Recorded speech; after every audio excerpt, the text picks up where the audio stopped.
ऐसा कि मतलब वो भूल किए और उसका भूल का परिणाम हमारे ऊपर देने लगे उसको साबित करने के लिए।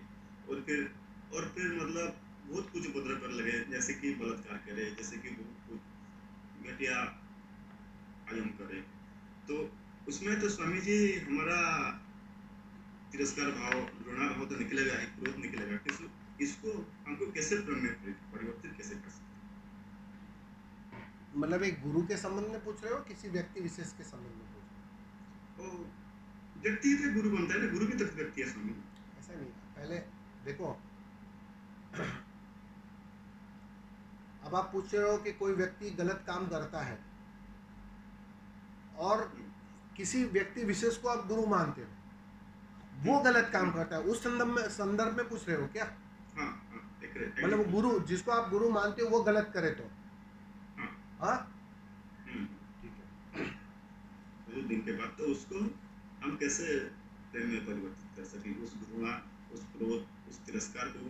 तिरस्कार भाव तो उठेगा ना स्वामी जी, कैसे भी हमारा। अभी तो हमारा अहंकार मुक्त नहीं हुए हैं, तो उसमें तो हमारा कुछ निकलेगा ही निकलेगा, तो उसको प्रेम में कैसे हम नहीं तो वो निकलेगा ही। देखो, पर्पस वही होता है, जहां शुद्धतम ऊर्जा होती है ना, वो ऊर्जा आसपास में जो भी है, उसके करीब जो भी है, उसको मिटाने में संलग्न हो जाती है। ये अस्तित्व का नियम है।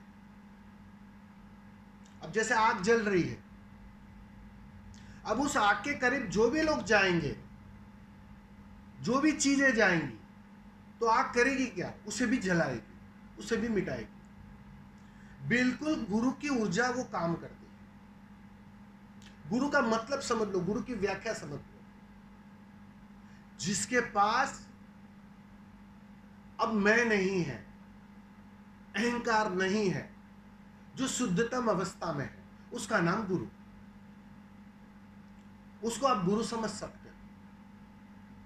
तो जहां मैं नहीं है और शुद्धतम अवस्था है, तो वहां उस आग के करीब बहुत कुछ तुम्हारे अंदर जलना मिटना शुरू होता है।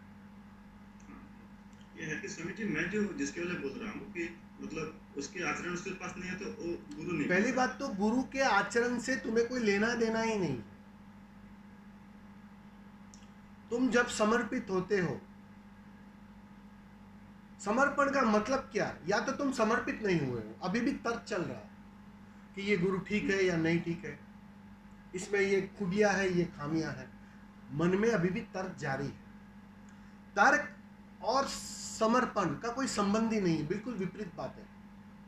जब तक तर्क है तो पूरा ठीक से तर्क कर लो, ठीक से जांच लो, अपने तर्क को पूरी तरह तृप्त कर दो। लेकिन जब समर्पित हो जाओ, तो पूरे समर्पित होना, अधूरा अधूरा समर्पण हो ही नहीं सकता है। या तो तुम समर्पित हो सकते हो या नहीं हो सकते।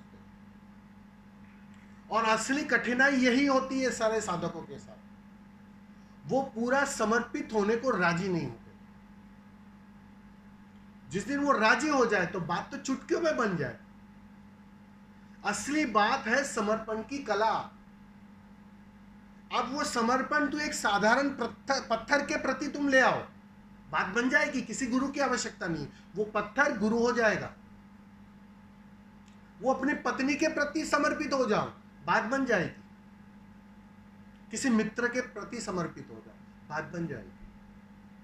असली बात है वो समर्पण, और समर्पण और तर्क हो नहीं सकता। गुरजेब था ना, वो साधक के पीछे डंडा लेके मारने दौड़ता था और बहुत सारे लोगों को मारता तक था। समझ में आ रहा है मैं क्या बोल रहा हूं? अब गुरु से ऐसी अपेक्षा तो पहली बात तुम करोगे ही नहीं कि कोई व्यक्ति मुझे मारने आएगा, लेकिन वो मारने दौड़ता था।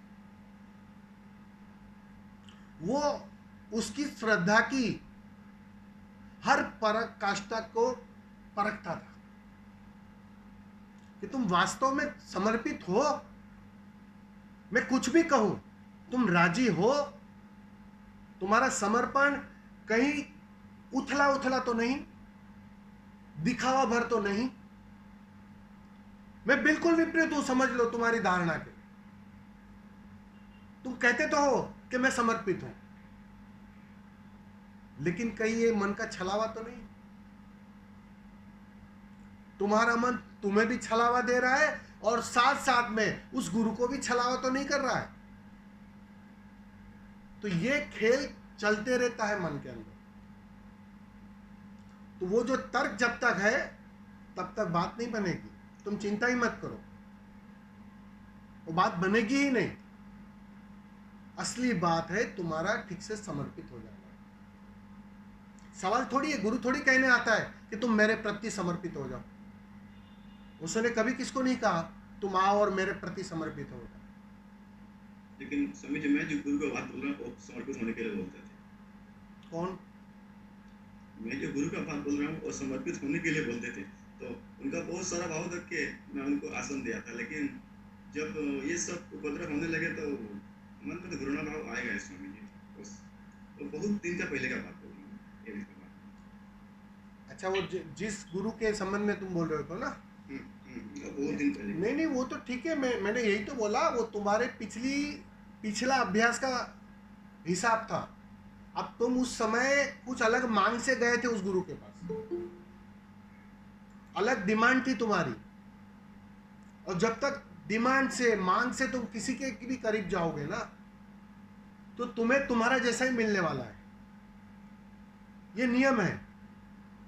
वो तो जिस दिन तुम मिटने के लिए तैयार हो जाते हो, पूरी तरह खोने के लिए तैयार होता हो, तभी तुम्हारे जीवन में एक जागे हुए का आरंभ होता है, उससे मिलना होता है।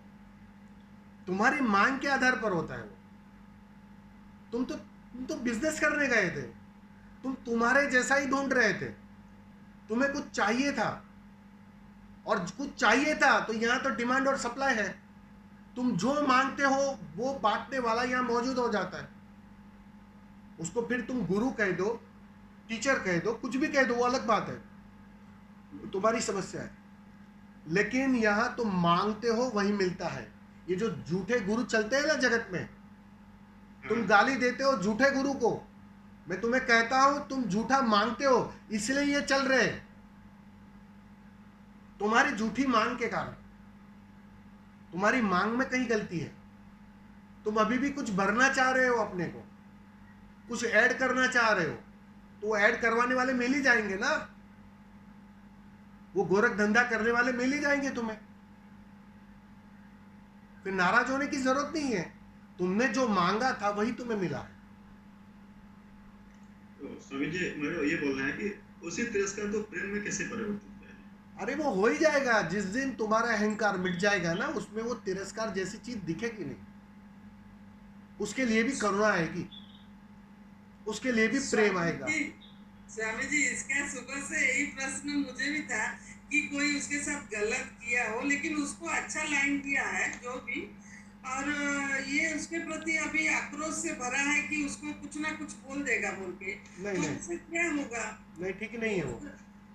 देखो, मैं स्थिति अलग है ना अभी। मैं वही बोल रहा हूँ। अभी देखो भरत, तुम बहुत आगे बढ़ चुके हो।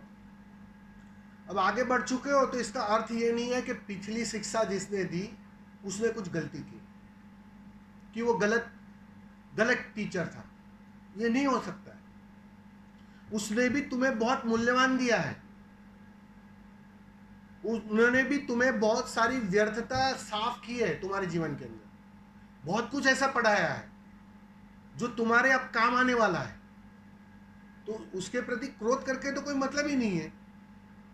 अब रही बात, तुम कहते हो कि उसके प्रति प्रेम कैसे जगे, उसको उस घृणा को प्रेम में कैसे परिवर्तित करूं मैं, तो एक ही बात है, तुम भी बिल्कुल उस शुद्धतम अवस्था में आ जाओ जिसकी मैं चर्चा कर रहा हूं, जिसकी मैं बात कर रहा हूं, जिसका मैं गवाह हूं, तो तुम्हें उसके अंदर भी परमात्मा की झलक मिल ही जाएगी, दिखाई पड़ेगा।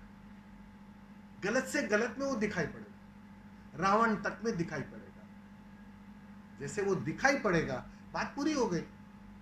फिर बदलना थोड़ी है, प्रेम में कन्वर्ट थोड़ी करना है। अब तुम परमात्मा देख लो, फिर झुकना थोड़ी पड़ता है, झुकना हो जाता है। झुकना पड़े तो गलत, झुकना अपने से घटे वो सही। तो होने दो, प्रतीक्षा करो थोड़ी। ये जो थोड़ा भरत बाकी है ना, उसे ठीक से मरने दो, मिटने दो। जिस दिन वो मिट जाएगा, ये सारे प्रश्न अपने से हल हो जाएंगे। समझ आ रहा है ना? तुम एक बात पक्की है, उसे धन्यवाद दोगे। क्रोध तो बहुत दूर की बात है, तुम धन्यवाद दोगे उसे। यही भरत। स्वामी जी, धन्यवाद। क्रोध, स्वामी जी